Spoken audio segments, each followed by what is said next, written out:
sur 99.2. RGB 99.2. Il est 18h. Vous écoutez RGB, votre journal d'information locale, Théo Guiton. Bonsoir à toutes et à tous, il est 18h et il fait toujours chaud dans le Val d'Oise. Dans l'actualité du jeudi 28 mai, 6 agents communaux de la ville de Presles déposent plainte pour harcèlement moral, on y reviendra. Dans quel état est le marché de l'emploi dans le Val d'Oise? On en parle avec le directeur de France Travail dans un instant.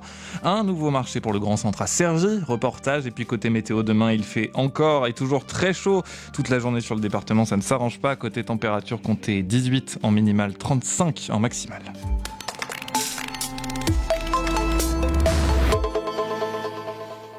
De la drogue, des armes, des voitures et de l'argent ont été saisis hier à Sarcelles après 4 mois d'enquête. 8 personnes, dont 3 frères soupçonnés d'être à la tête du réseau, ont été interpellées lors d'une opération de police. L'enquête visait plusieurs points de deal actifs dans la commune. On le disait dans les titres, une enquête a été ouverte après des plaintes pour harcèlement moral déposées par au moins 6 agents municipaux à Presles qui dénoncent depuis plusieurs mois un management toxique au sein de la mairie. Ils évoquent notamment des intimidations, des brimades, des mises à l'écart ou des changements de service sans raison apparente. L'un d'eux, Louis, le prénom est anonymisé, dit avoir été rétrogradé en septembre avec une baisse de salaire et a aussi engagé un recours devant le tribunal administratif de Cergy-Pontoise. La maire, Céline Caudron, rejette ces accusations en bloc et affirme que les faits avancés ne sont étayés par aucun élément objectif. Elle met en cause la manière de servir de certains responsables, évoque des dysfonctionnements internes ayant mis la collectivité en difficulté financière et assure avoir mis en place plusieurs mesures en faveur des agents, des primes, des formations, etc. Elle dit aussi s'appuyer sur un questionnaire interne faisant état de retours majoritairement positifs sur la qualité de vie au travail et se réserve la possibilité d'action en justice pour protéger la commune et les personnes mises en cause. Le parquet de Pontoise confirme le dépôt des plaintes et l'enquête se poursuit. L'opposition municipale annonce vouloir reposer la question en conseil municipal le 14 juin prochain. C'est le retour des chenilles processionnaires. La situation est plutôt préoccupante. Ces chenilles peuvent provoquer des réactions allergiques importantes. Face à cette invasion sur plusieurs secteurs de l'agglomération de Cergy-Pontoise, des communes prennent des dispositions afin de traiter les zones infestées et sécuriser les espaces publics. Chaque propriétaire, privé comme public, est invité à mettre en place les mesures préventives et curatives, traitement par pulvérisation, destruction des nids, pose de pièges, fermeture temporaire de certains espaces. Des consignes à respecter sont notamment rappelées en cas de présence de ces chenilles. Ne pas toucher les chenilles, les nids ou les cocons, même morts. Éviter de stationner sous les arbres infestés. Éloigner les enfants et les animaux domestiques. Porter des vêtements couvrants lors des balades en forêt ou encore se laver les mains. Et oui, un peu compliqué les vêtements couvrants en ce moment malheureusement avec la chaleur, mais il faut bien si vous voulez éviter de grosses allergies. Dans quel état est le marché de l'emploi dans le Val d'Oise? Pour en parler, nous recevons Antonio Alves. Bonsoir.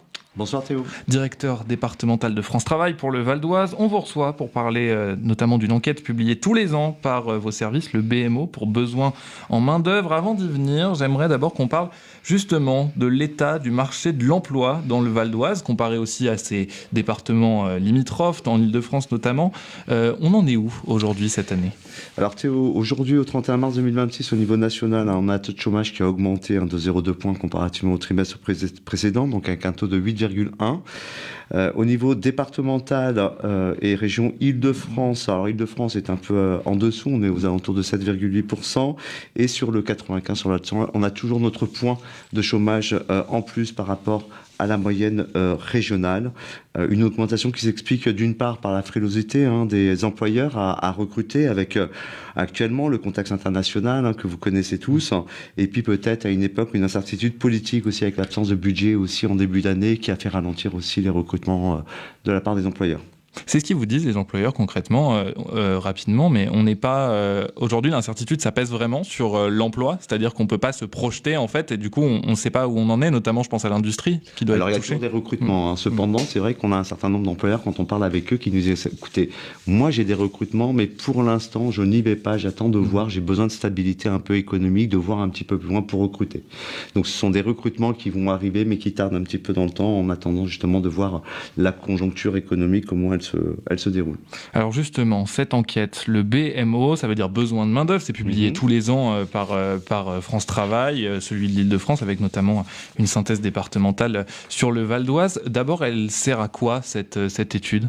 Alors déjà, cette étude, il faut savoir, elle a plus de 20 ans. Elle est effectuée par France Travail, par le CREDOC, donc c'est quelque chose qui commence à dater. Elle permet avant tout de connaître vraiment les besoins de recrutement à la maille locale. Donc chez nous, ça peut être un territoire au sein même du Val d'Oise, à la maille départementale, et on va jusqu'à la région et au niveau national. Ça va être aussi connaître leurs difficultés de recruter de la part de ces employeurs et d'informer, nous, les demandeurs d'emploi, sur l'évolution du marché du travail, les secteurs, les filières qui sont porteuses, et du coup de pouvoir les former pour qu'elles puissent accéder à des métiers justement sur lesquels il y a du recrutement. Oui, j'imagine que c'est un levier énorme pour France Travail, en fait, puisque ça permet d'être toujours au plus près du terrain. Vous l'êtes à France Travail, de voir concrètement où sont les besoins. Est-ce qu'on va aussi, j'imagine, faire des orientations différentes ?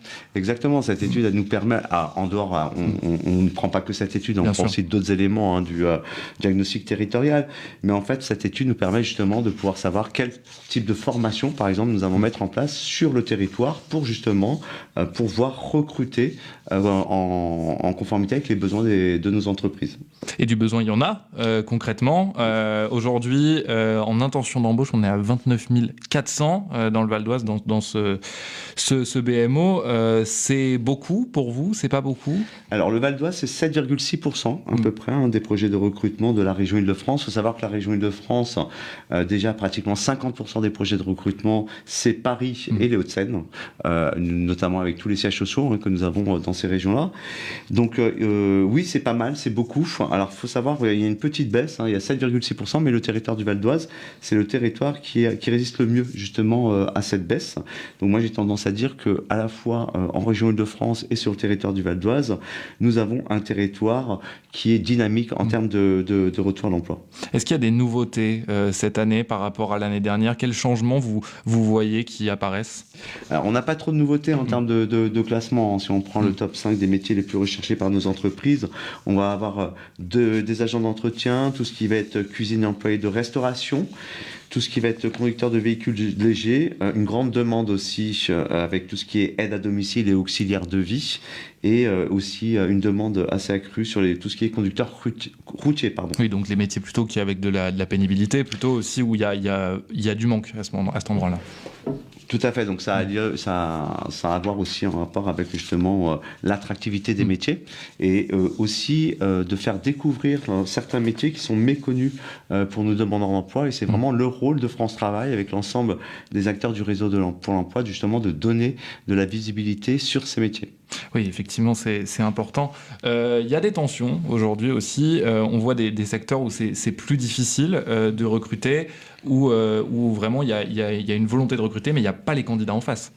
Alors, il y a quelques tensions. Il y a certains secteurs d'activité, certains métiers pour lesquels les employeurs nous disent juger plus difficile le recrutement.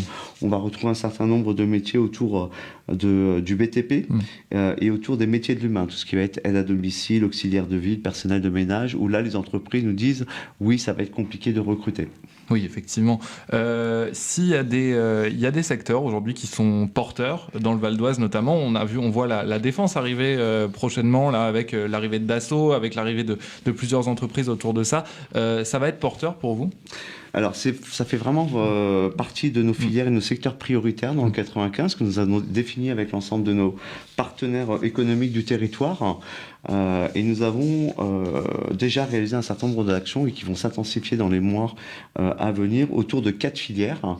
Alors, vous avez cité la défense, en effet, donc tout ce qui va être industrie, les métiers de la défense, avec les grandes entreprises qui sont implantées sur notre territoire que vous connaissez, mais surtout avec l'ensemble des prestataires aussi. Donc, ce sont de grandes opportunités à venir pour les Val-d'Oisiens concernant ces métiers-là. Juste un chiffre, au national, ce sont 25 à 30 000 emplois par an d'ici 2030 sur les métiers de la défense, dont vont bénéficier bien sûr les demandeurs d'emploi du Val d'Oise.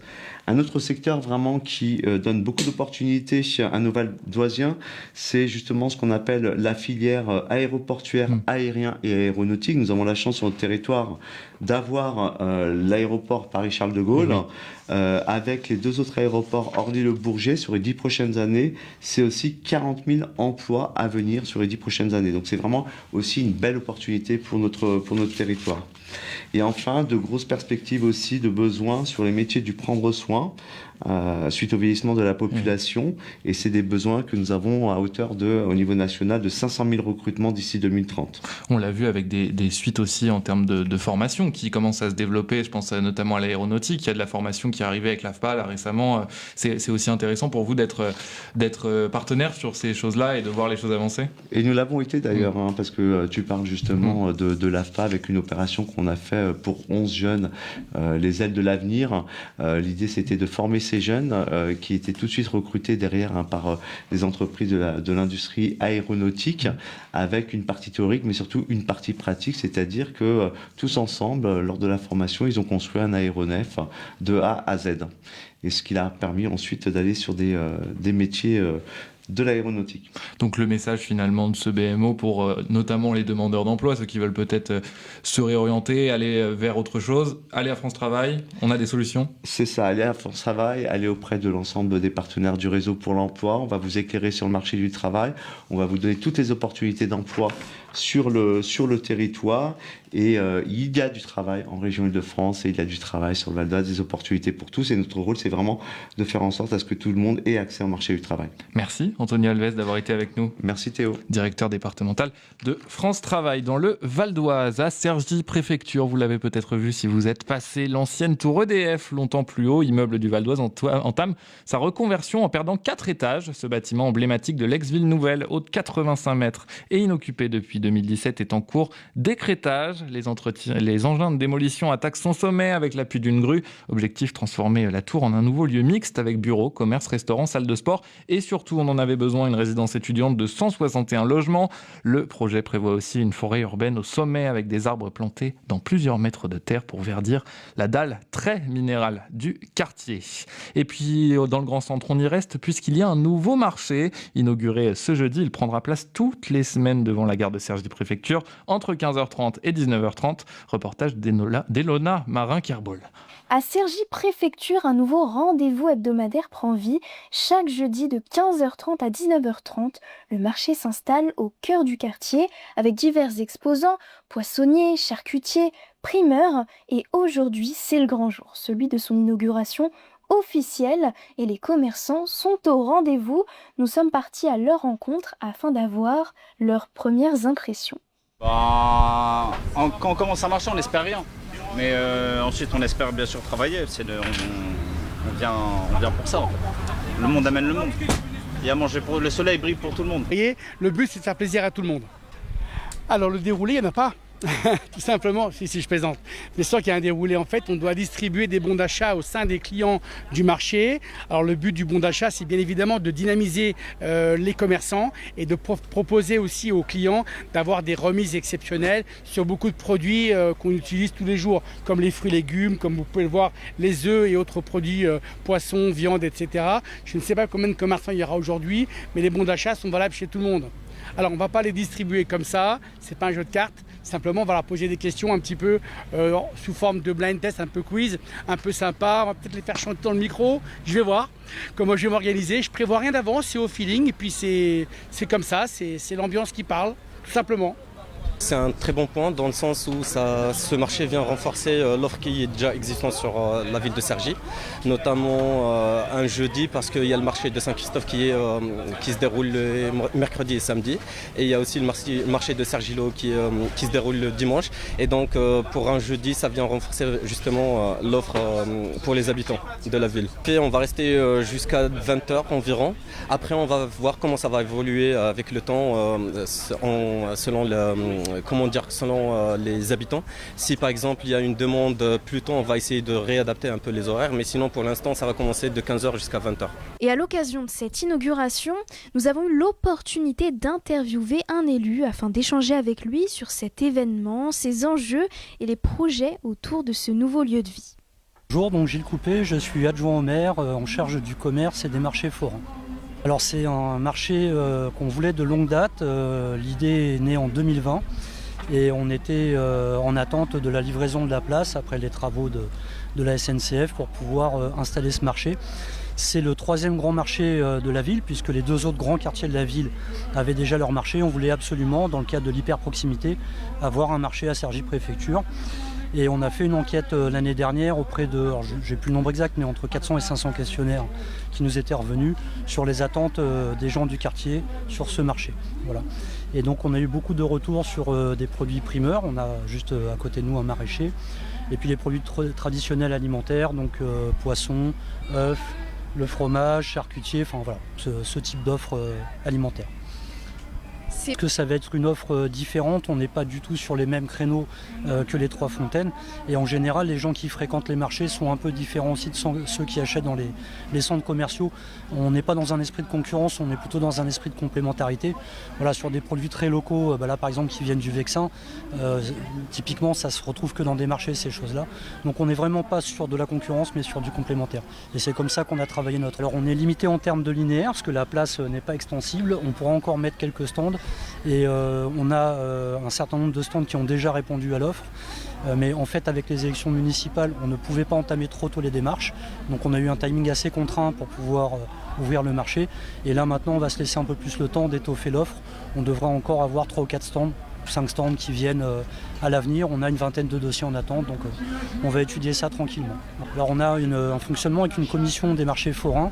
Vous avez des représentants de la ville, des représentants de l'exploitant et des représentants des délégués des forains. Et c'est tous ensemble qu'on a choisi les dossiers qui étaient les plus à même de fonctionner sur ce marché. Donc on a travaillé tous ensemble et ça a été le cas, c'était mi-mai la commission. Donc voilà, on a travaillé ces dossiers ensemble et on va revoir bientôt pour les futurs dossiers qui vont arriver. Rendez-vous donc tous les jeudis entre 15h30 et 19h30 pour des bons petits produits de saison, on espère. Bruno Martin, jeune habitant de Sarcelles, a réussi un défi aussi sportif que solidaire. Marcher 1000 km jusqu'à Marseille. Arrivé le 17 mai après 35 jours de marche en solitaire, il s'était imposé un rythme de 20 à 30 km par jour avec une étape poussée jusqu'à 50 km. Objectif, récolter des dons pour l'association Sourire d'enfants qui aide des enfants hospitalisés. Mission accomplie, sa cagnotte a dépassé les 4300 € auxquels s'ajoutent des dons en espèces remis en route. Au-delà de la performance, le Sarcellois raconte surtout une aventure humaine, l'appréhension de trouver un toit chaque soir, des portes parfois closes mais aussi beaucoup d'hospitalité et de rencontres qui ont porté ce périple jusqu'au bout. Un mot de sport quand même, en raison des alertes canicules et de la pollution à l'ozone. La ville de Vauréal annonce l'annulation de la trace verte qui devait avoir lieu ce samedi. Les conditions météo prévues combinées à l'épisode de pollution ne permettent pas d'assurer l'événement dans de bonnes conditions de sécurité pour les participants, bénévoles, agents mobilisés et spectateurs. Les recommandations sanitaires invitent notamment à réduire ou reporter les activités physiques intenses. La municipalité dit mesurer la déception liée à cette décision, remercie les associations, partenaires et bénévoles mobilisés et appelle chacun à la plus grande vigilance face à cet épisode exceptionnel. C'est la fin de ce journal où il fait chaud aussi pour nous. Prochain rendez-vous d'information demain, 18h sur RGB 99.2 FM, radio RGB.net, en direct sur Facebook, en différé sur YouTube bien sûr. Je vous souhaite une excellente soirée et je laisse la parole à Damien Gissa, la technique, pour la suite.